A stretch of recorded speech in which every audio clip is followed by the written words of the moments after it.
What's up, friends? It's Rochelle of RoseRedEtc.com. That's RoseReddEtc.com.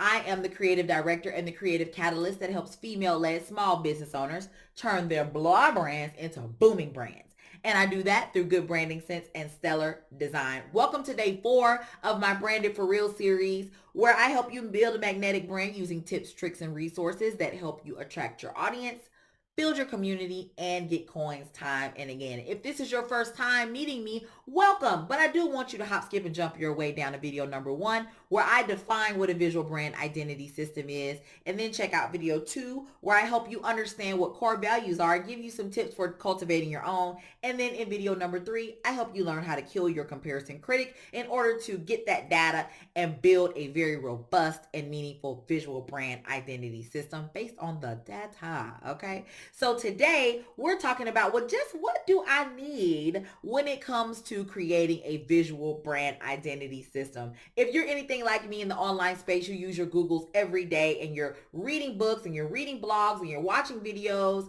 and you're listening to the experts tell you what you need. But here's the thing. I feel like what you need is very situational, but I do think that there are some basic needs that we all have when it comes to building a visual brand identity system. The first thing I think you should do is ask yourself what you are doing. There's 3 scenarios that each one of us needs to consider when we're getting ready to start building a visual brand identity system. Am I starting? Am I refreshing? Or am I launching?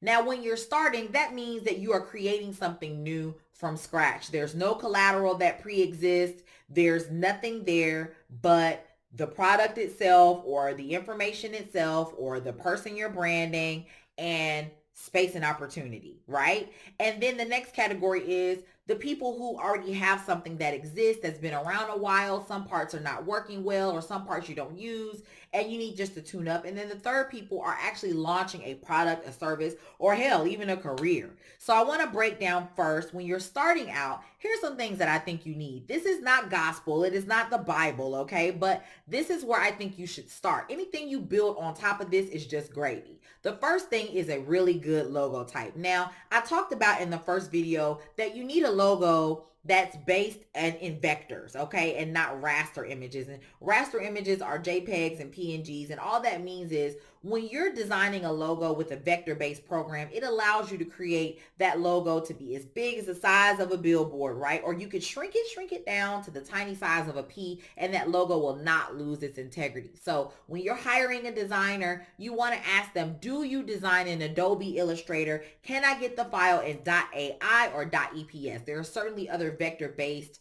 programs out there, but Adobe Illustrator is in the forefront. And so you just want to ask your designer, are they going to design that logo in Adobe Illustrator or something that has vector-based software? So when it comes to the logo, I want you to think about Mickey D's, right? So Mickey D's has the fry box with the golden arches coming out of it, and then the word McDonald's written across it. Now, if we start to dissect that logo, we can take the word mark, which is McDonald's, out of it, and you would still know that it was McDonald's. And we can take the golden arches out of the fry box, and you would still know it's McDonald's. And so that's something that's really important to understand when I talk about having a logo and a sub logo. You want to have 2 different ways to identify your business visually, and you use those different logos in different ways. So your full logo may be on your signage outside, may be at the top of your website, may even be in the tag inside the clothes that you make. But that alternate or sub logo may go on your invoices, it may go on the back of your business cards, and it may go on something like letterhead. So you want to make sure that you have both versions from the onset, from the gate. The next thing is your color palette. Your color palette is just as much of an identifier for your brand as your logo type is. So you want to make sure that you have a primary, secondary, and neutral color. I'm not saying only 3 colors. I'm saying you want to have colors that serve as primary, secondary, and neutral colors. And then you want to have percentages or hues of those colors outlined as well, so that you have more wiggle room when you're creating your visual collateral. And you want that color palette to be in RGB, which is for digital, CMYK, which is for print. And just a little note on CMYK, don't be disturbed when you see the files in CMYK and your colors look muted. That is the correct format for printing. So make sure that you understand that and don't freak out.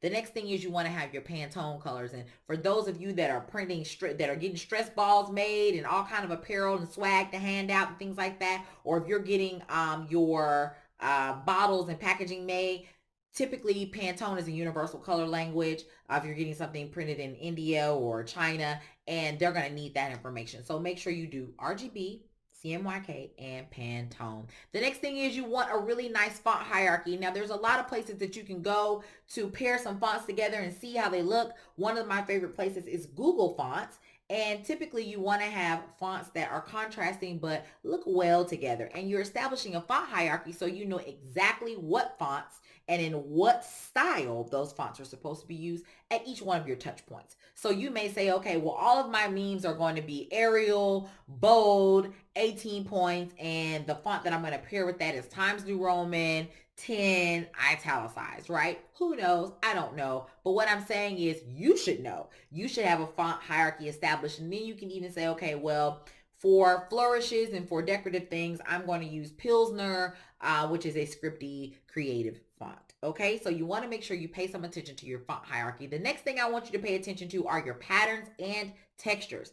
Patterns and textures carry the brand so far, and it's so good and yummy to have those because they end up being tissue paper in the boxes when you're sending out things. They end up being adding texture to some of the backgrounds for your social. They end up being on the back of your business card, etc., etc. There's infinite ways to use patterns and textures inside of your brand identity system.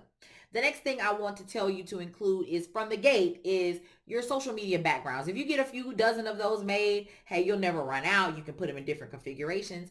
And for those of you that have these digitally based businesses where you are using quotes and you're putting together your product stuff on social media, you just want to have a nice background. Never hurts to get that stuff made in advance, and then you can use it throughout the duration. And there are a lot of other things that you can add on an as needed basis, but I believe that that's a really great home base to get you started for my DIY folks, and then also for my folks that are going to hire a professional designer. This list is a great home base. Now, if you are relaunching, those of you that I'm sorry, not relaunching, but refining or upcycling or upscaling your existing identity, what I want you to do is conduct a visual brand audit. If you need some help, visit rosered.etc.com and hit the brand shop, and then I can conduct your visual brand audit, and then we can go from there. Just shameless plug. But anyway, conduct a visual brand audit. I want you to visit each one of your touch points. And remember, this is the cross section between your clients and your business. So visit each one of your touch points and evaluate all the collateral that's there. Hey, what's going on at Facebook, Twitter, LinkedIn, your website, your store, when you're speaking to people on stage, the convention floor, wherever, right? Pay attention to all the touch points and start seeing what works and what doesn't work, what people respond to, what people don't respond to, and then make a list. And all the stuff that works are the things that you're going to keep and the things that you're going to update, upcycle, or refresh, right? But the things that don't work, don't pay them any mind. They didn't work anyway. All right. So when you're getting a redo or a refresh, don't just arbitrarily say, well, I need to update my brand. If it's not broken, don't fix it. Okay. But you do want to make sure, just like yesterday when we were talking about comparative analysis, you want to make sure that when you're updating or refreshing your brand, that it's rooted in facts. You know that your audience is attracted to it. You know that these things work or don't work based on the numbers, based on the data. Okay. And then the last thing is those of you that are launching. Now, I like to look at launching in two different categories. Okay. Either you are launching a product and service, and that product or service needs an identity, or you are marketing a product and service that already has an identity. Now, this is two separate sets of tasks, two separate sets of collateral. Now, we've already talked about the basic blocks of building a brand identity: the logo, the color palette, the typography or the fonts, the patterns and textures, and then the social media. Okay, so if I am branding, let's just say, I'm looking at my desk, if I'm branding this candle, right? I got this candle from the House of Intuition in LA. Amaze balls in there. If you love spiritual and metaphysical stores and you're on the West Coast, listen, House of Intuition. But the House of Intuition designs their candles inside these clear jars. This was a chakra candle, so it had like multiple layers. I'm down to red here. But what I want you to see is that there's a label in the front. There's a label in the back. and then there's a label on the bottom. So with this candle, whoever designed this knew that they had to create the labeling for front, back, and bottom. And that would be something you would be considering if, they had their own tissue paper, they had their own bags that had their logo on them. And so all these are things that you have to consider when you're cultivating a brand identity system for a product. But maybe it's a service and it's a digital service, which doesn't tangibly exist, right? But that doesn't mean that you can't give it its own color palette, its own typography, its own logo, right? So each instance you're going to need something different, but that's creating the identity for the product or service or digital product or info product that you are selling. But then there's the marketing arm of your launch. And this is something that a lot of people come to me to hire me for, and then they're very confused. They're like, well, I need branding so I can market my product. And I'm like, well, your product already has a brand identity, but it sounds like you need marketing collateral. Okay, so marketing collateral is all the digital and print items that you use in order to sell your product. Remember, branding is all about the pull. Hey, I look the part. I have your values. Come over here. Baby, come to me. Hey, 'cause I love you. Thinking of you. Oh, baby, come to me. Okay. So you want people to have that feeling when they see your products or your services. They want to be pulled into your orbit because your values align and you're addressing their pain points, right? But marketing is all about the push. Okay. This is my product. Pay attention. This is my product. Pay attention, right? That's what we're saying to the audience when we're showing them our ads, our video ads with the lower thirds graphics, okay? When we're showing them the pictures of our products on the carousel ad, okay? When we're showing them demonstrations on our social media feed, this is called marketing. Your marketing should have a campaign name. It should have a clear voice and tone. It should have messaging, and your artwork reflects that. So when you're talking about launching, just make sure you understand the difference between creating a brand identity for the thing that you're launching and then the marketing strategy for the visual elements that you are launching. So I hope this information was valuable to you. Remember, what you need for your brand depends on what situation you're in, whether you're starting, whether you're refreshing, or whether you are launching. And if you need help, if you're ready to create some marketing collateral or a new brand identity, please visit my website at rosereddetc.com, or you can reach out at bit.ly/brand it for real. I'm so glad you guys stopped by. I can't wait to share my 5th video with you tomorrow. And I'm Rochelle of rosereddetc.com. That's rosereddetc.com. And I'm from Atlanta too, so 2 up, 2 down. Bye.